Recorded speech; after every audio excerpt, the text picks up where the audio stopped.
Hello, hello, hello. This is Katrina Brittingham, your navigator on your road to success. And we are here with another episode of Career GPS.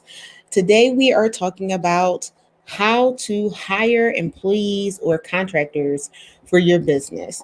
So, if you are a solopreneur, you have the option of using your social security number to file taxes and to do business. However, when you are hiring employees, there are different things that you need to do to make sure that you are um, up and running for business and make sure that you are set up properly. So before you find the right person for the job, you'll need to create a plan for paying your employees and or contractors. And if you follow these steps, you can set your payroll up with little to no problem. The first thing you want to do is, if you don't have one already, is get an EIN number. Your EIN number is your employer identification number. And so it allows you to be set up as an employer with the federal government. So you can take out the federal taxes if you have employees. If you're a contractor, you would file the 1099, and you don't have to be responsible for taxes. One thing I do tell people who are bringing on employees is that once you become an employer, there are certain things that you need. And that's the one thing is taking out the state, city, and federal taxes. What I found as an employer, because I became an employer and didn't really know that until I got into it, is that when you pay your taxes, the employer pays half of it and the employee pays the other half. So you're actually paying double the amount of taxes for your employee and yourself, and you're taking that and you're taking it to pay the federal government on behalf of your employee. So, with that being said, you want to decide if you want an independent contractor or go into a contractor relationship with the people that you employ, or if you want to have actual employees. If you do, you need to make sure that your new employees return and complete a W 4 form. This W 4 form will tell you how to take taxes out of their check, if you take any at all. If they can actually decide that they don't want any taxes taken out, and they will elect that on the W 4 form. However, if they do that, and it says it on the form, that if they owe any taxes, they would be responsible for paying them all at the end of the year. So instead of getting a refund or breaking even, they may have a tax bill on their hands. The next number in the series is that you want to choose an in-house or an external service for administering your payroll. So you can do that by setting up different software programs. QuickBooks has a format where you can do payroll through that. You can manage that on your own, or you can hire an accountant who will manage that, either a contract, or you can hire someone internal to do your taxes during the year and manage your books during the year. You can also have software programs like Wave, who allows you to pay not just employees, but also contract employees. I like Wave. It's relatively inexpensive to manage. You have and load up all of your employees and your contractors in there, and you can actually pay and do your payroll through them. It's quick, and I'm not going to say it's quick and easy, but it's simple to manage, and they actually have support for you to help you to manage that, or whoever you designate to do your accounting functions. You want to know which records must stay on file and for how long. So there are certain records that you have to keep on file for 10 years, 7 years, etc. So you want to check with the IRS. You want to check with your city and your state to find out how long it is going to take you to do that. How long you have to save your paperwork and keep your paperwork on file. Because if they decide that they want to come in and do an audit, you need to have that paperwork for them.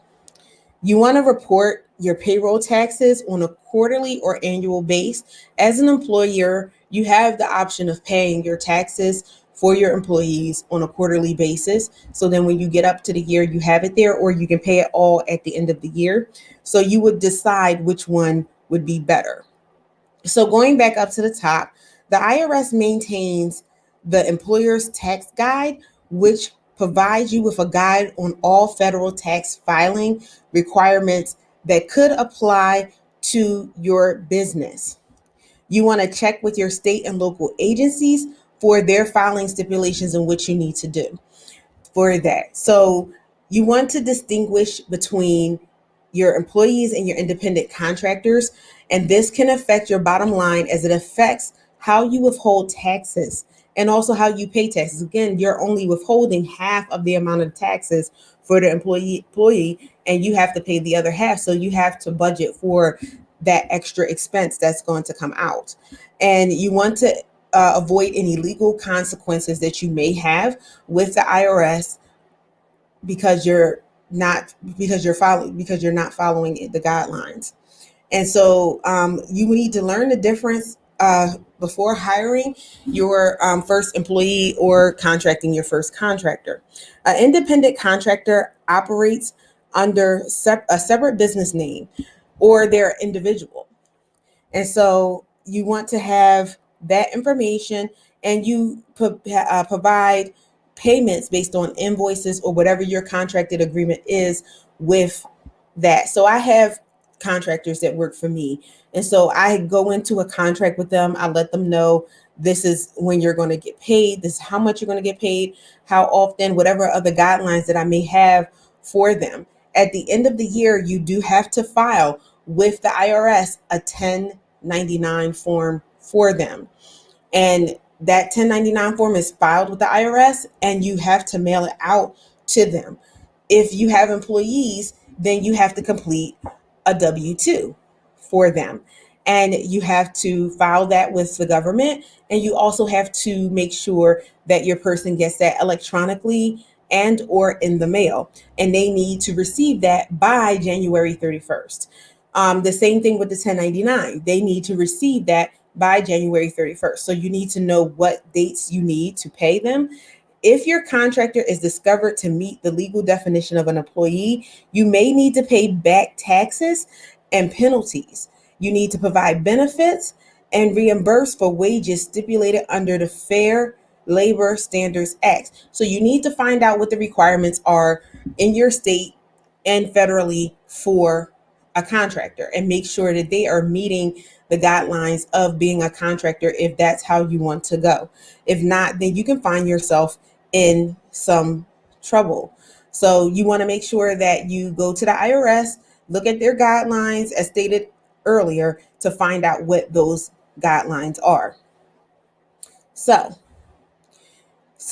you are required to pay Social Security taxes.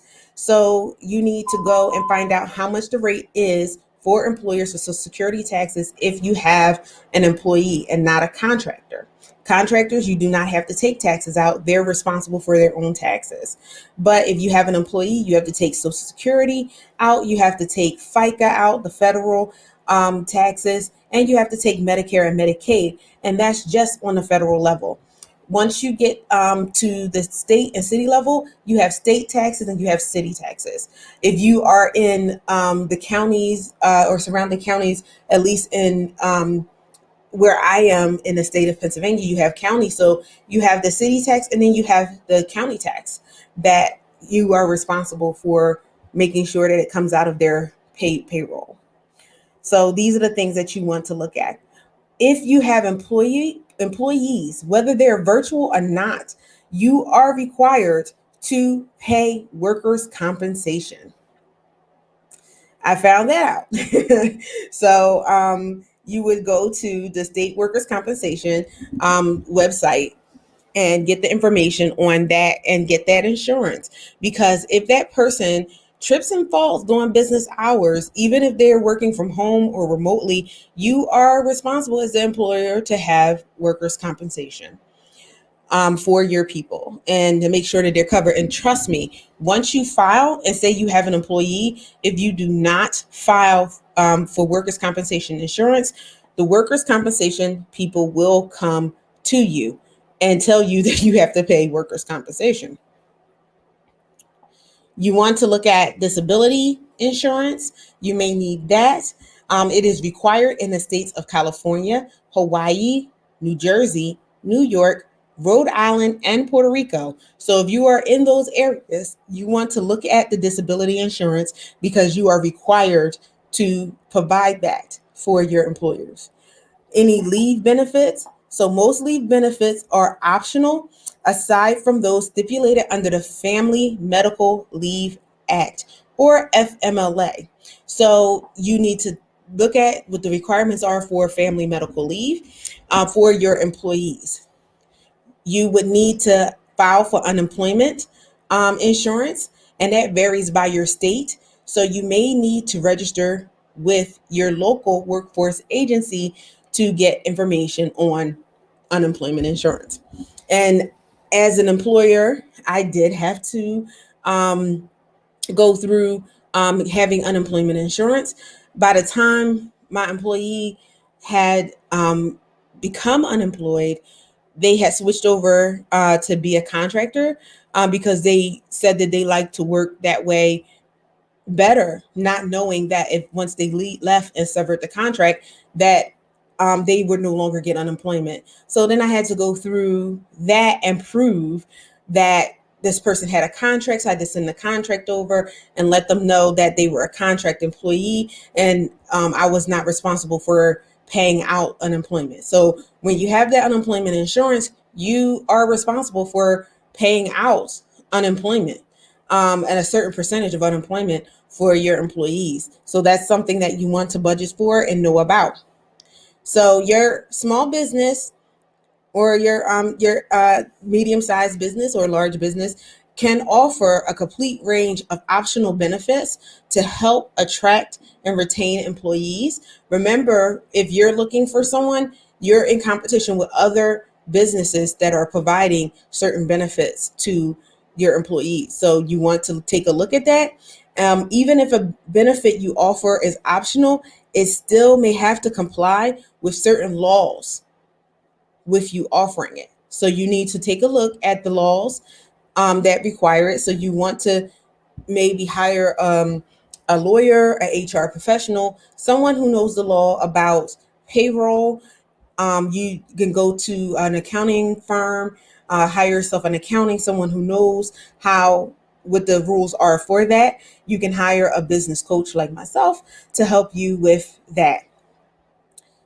Businesses that offer group health plans must comply with federal laws, which the Department of Labor has a guide for that. So, because we are in the time that we are, you can pick up a package in which you provide to your employees. You can have them cover the entire cost. You can supplement some of the costs and have them pay a smaller amount, or you have the option of providing them a certain amount of money to go out to the exchange. Because these things are changing and laws are changing and the exchange is changing, you would need to find out what the requirements are as a small business. And it depends on how many employees you have, depending on what benefits you have, or at least it was the last time I checked, to have the people go out to the exchange. So you want to check and make sure that nothing has changed. Businesses that offer group health insurance plans, provide a service to your people. Also, if they separate from you, they fall under the coverage of the Affordable Care Act and may qualify for COBRA, or the Consolidated Omnibus Budget Reconciliation Act, which basically extends their health insurance out for, I believe, is 18 to 36 months and everything like that. But they would be responsible for paying the full amount of the premium for the health insurance. So if you're supplementing, you no longer have to supplement, but you do have to offer COBRA to your separated employees once they separate. And so you have to provide that. You have to provide that in a certain amount of time. The employee that has been laid off or terminated, or they separate from you, you just still have to send out that paperwork, and you have to make sure that they get that in a certain amount of time, because they only have about 30 to 60 days, I believe, to apply for that if they choose to, or they can choose to waive that. And most people do waive it because it's quite expensive. Retirement plans are popular as far as a benefit. So you can consider offering an employer sponsored plan like a 401k or a pension plan. Most times people don't do pensions nowadays, but 401ks are really popular, and you can have them again supplement whatever they provide. You can provide a certain amount on top of that, or they could be responsible for making the payments pre-tax to save for retirement. So the government offers a wide range of resources to aid small business owners in choosing their retirement plan. So you can take a look and research that, or have someone research that, or have a benefits analyst that you hire in who can manage that, or a HR specialist, someone who has gone to school for that or have a certification.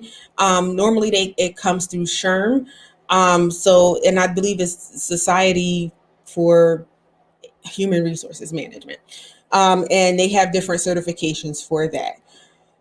You want to take a look at your employee incentive program, which will help boost morale and create a more urgency for coming to your company. Make the position more attractive to people who are applying. Common incentives include stock options. If you offer stock options if you have stock for your company, offering stock options is attractive to some people. You can offer flex time, wellness programs, which is like gym reimbursements, getting certain shots and being reimbursed for them, things like that, corporate memberships and corporate events. So you want to consider having a benefits administration software if your budget allows that. If not, again, you want to have somebody who's well versed in that, and it can make your accounting easier and more effective. Detailing these benefits in a employee handbook will help your staff make decisions, and they can use it as a reference during the time that they are working with you in the workplace, or when they go home. Have a copy of their handbook so they know what is offered to them and is detailed out and spelled out. If you need someone to create that for you, you can contract that out. You can hire someone to do it for you. You can have someone, again, have an HR team where they create the handbook and they make any changes that need to be made over time.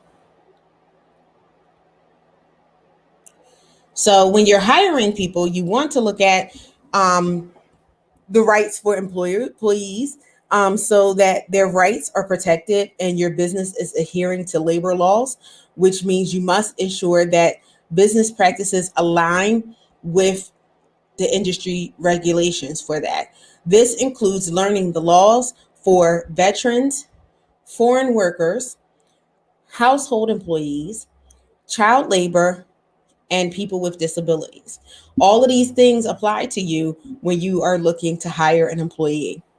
You must also comply with terminating an employee, because there is a process for that.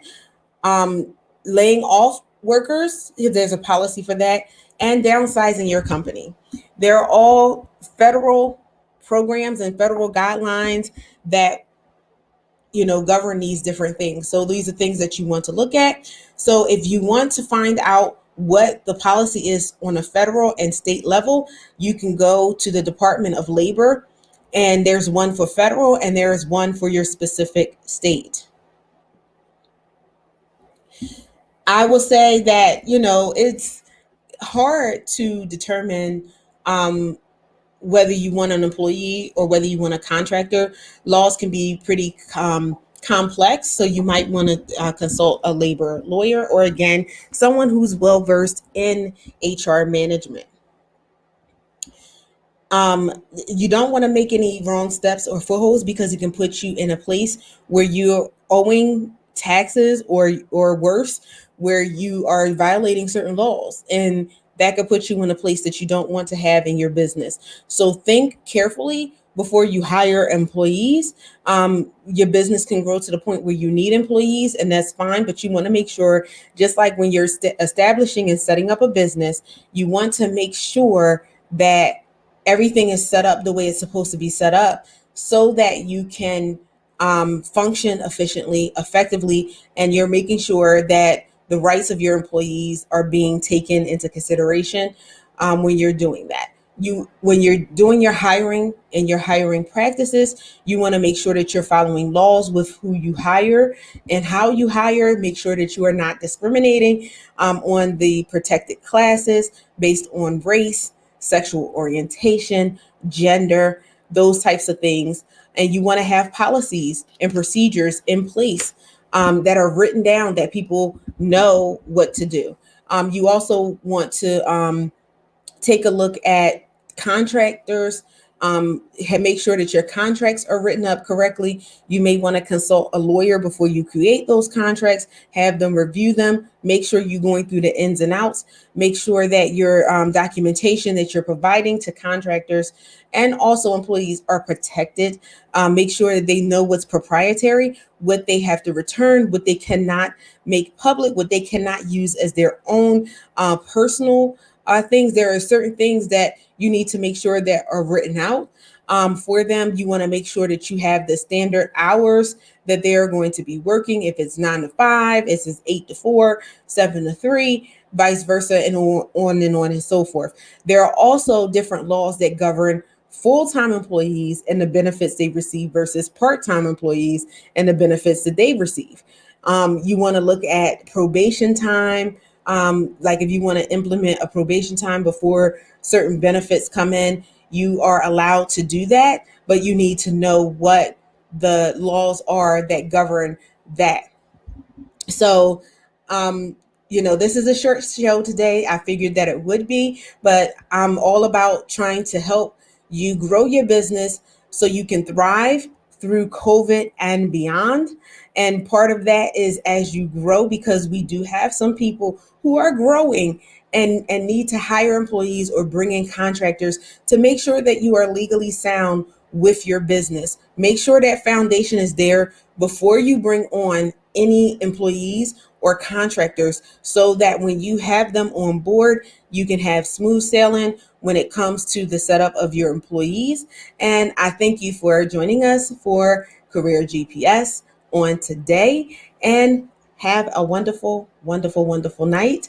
If you want to be a guest on the show, please contact me at info@ventureready.net, and we can set you up to be a guest on the show. If you have a business related question or a career related question, you can email me at info@ventureready.net, and we'll have a video here for you. Thank you again, and have a good night.